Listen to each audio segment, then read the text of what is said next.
So first ఏం మాట్లాడారు, first scene ఏం చేశారు, ఐడియా ఉందా? అవునవును, ఐడియా ఉంది. అండ్ ఫస్ట్ సీన్ ఒక ఫైర్ ముందు చేశాను. అండ్ కామెడీ సీన్స్ ఎక్కువ ఉన్నాయి నాది Okay. ఈ సినిమాలో. మీతో. అవును. Okay. సో ఒక కామిక్ రిలీఫ్గా ఫ్యాన్స్ ఎంజాయ్ చేస్తారు. So that was my first scene with him. Okay.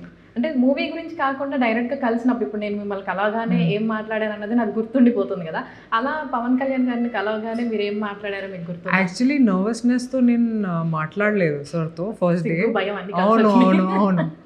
Like ఏం మాట్లాడాలి సార్తో. కానీ నేను చాలా నోటీస్ చేశాను సార్ని త్రూ అవుట్ ద షూట్.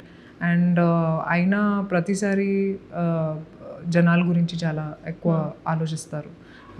జనాల కోసం ఏం చేయాలి, ఓకే ఇప్పుడు రెస్పాన్సిబిలిటీస్ పెరిగినాయి ఎందుకంటే ఇప్పుడు డెప్యూటీ సీఎం అయ్యారు. So he was always on set but also thinking about people, about his work.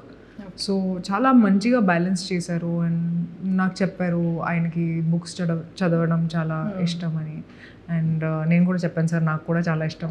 So ఆ బుక్స్ గురించి మాట్లాడాము. అండ్ నన్ను అడిగాడు that did you always want to be an actor అని. ఐ సెడ్ నే సార్, లేదు sir, IAS officer అవ్వాలి ఉండేది చిన్నప్పుడు, బట్ ఇప్పుడు యాక్టర్ అయ్యాను. And is like great, but you're doing a great job even as an actor. So yeah, I think that was my first conversation with him. Yeah. Okay.